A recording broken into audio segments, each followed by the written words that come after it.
Okay, we're going to get started. Good morning, everyone. Welcome to day 6 of Love Yourself to Health. My name is Tiare Walker. I am an independent certified Optavia coach, and I am excited that you are here this morning.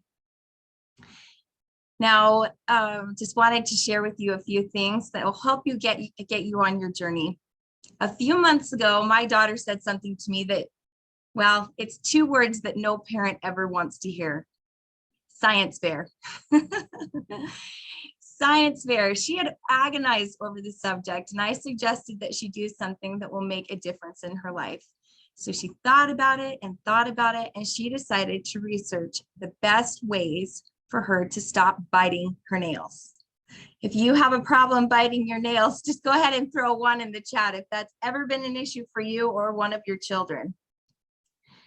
I'm going to share something. Here you go. You can see here, this is a picture of my daughter, and she used a variety of different methods, things like chewing gum, applying fake fingernails. Remember the press-on nails? She got a gel nail manicure, and she also used bitter tasting nail polish, and a few other methods. As she did so, she experienced something that we did not anticipate. Frustration, extreme amounts of frustration.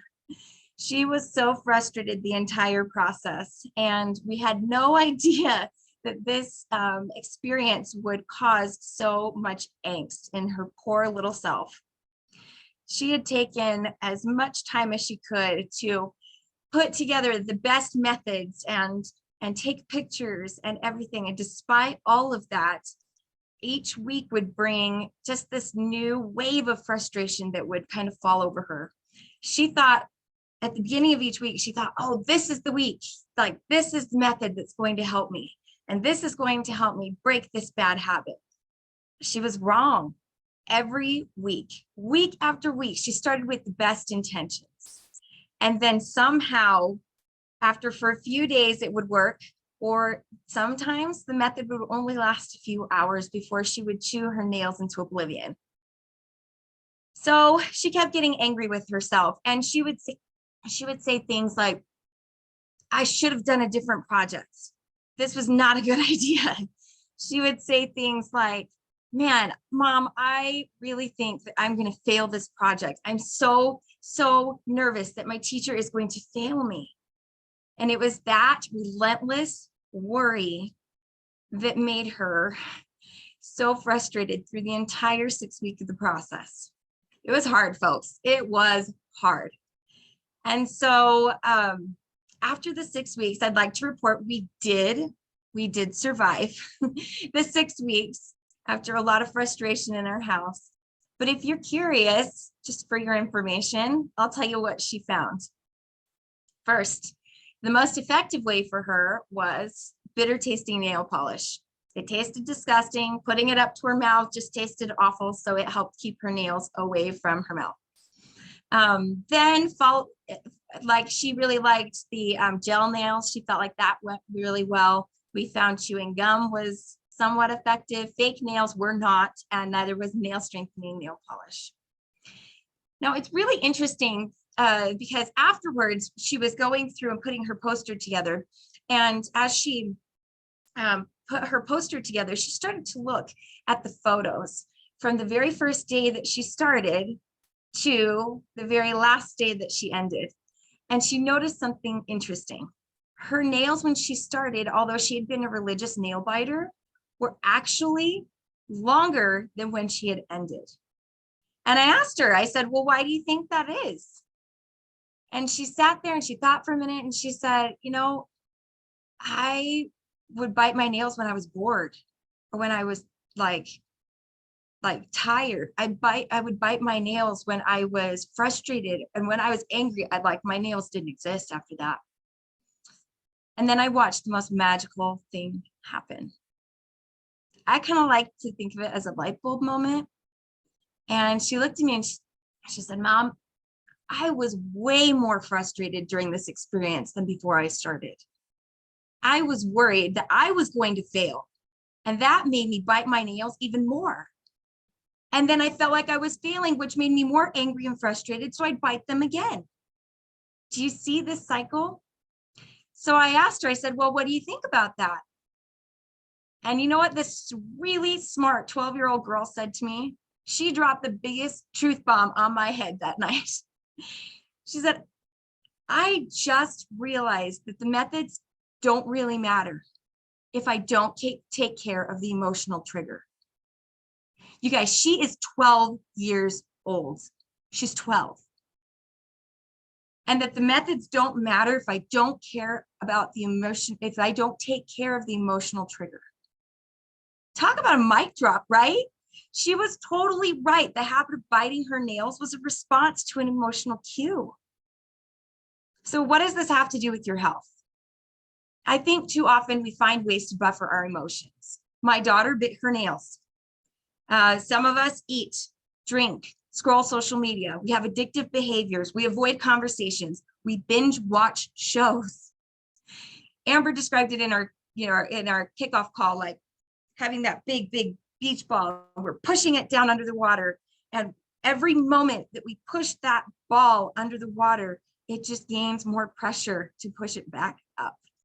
And it does. Eventually that ball's going to come popping and flying in your face, flying right up. Emotions aren't bad, you guys. We aren't robots. There's wisdom in your emotions. And if you listen to them, you're actually going to learn a lot. I won't go over exactly how to process your emotions during our chat today. Amber covered it perfectly in the kickoff webinar for this challenge.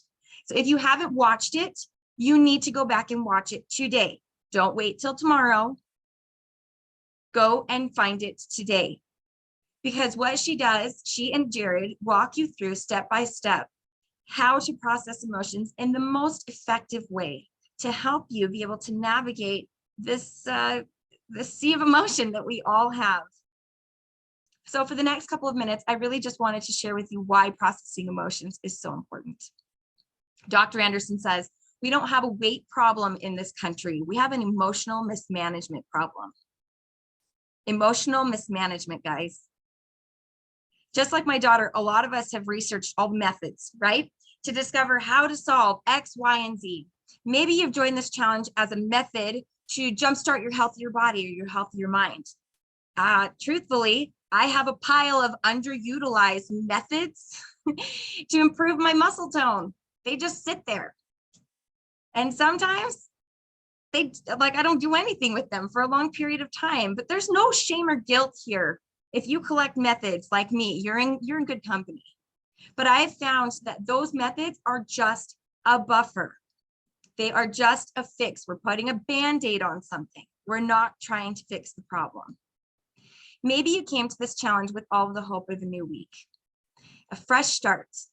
Yes, I'm finally going to get somewhere with my goals, only to find out that you haven't. We're 6 days in. How do you feel about that? Like, I want you guys to think about what emotions are you feeling right now? In today's journal, it's going to ask you 2 questions. 1, where do you push your emotions down rather than feel them? And 2, is this resulting in unwanted buffering? I'm going to be very frank with you. The problem isn't the method. You don't need a new method. We pile up and pile up and pile up all these methods. They become unused. They become things that become a source of frustration and anger. I'm failing over and over again. Does that sound familiar for my daughter's story? But what I can tell you now is, even though the problem is not the method, the solution is within you. You have the ability to navigate this. You have the ability to elevate yourself, to process your emotions. Now, I'm not saying emotional processing is going to cure you of being an emotional eater forever. I'm not saying that, because it's a process. Our emotions are new. The things that we feel, circumstances that are, around us, that's all part of it. And so we want to give you the tools to be successful more often. So I'd like to leave you with this. Just remember the wisdom from my 12-year-old. The methods don't really matter if I don't take care of the emotional trigger. I know you can do it. I believe in you. Take a moment today, print your emotional intelligence handout, take a selfie, and throw that into the comments in our Facebook Live. I'm excited for you guys. I know you can do it. Have a great day.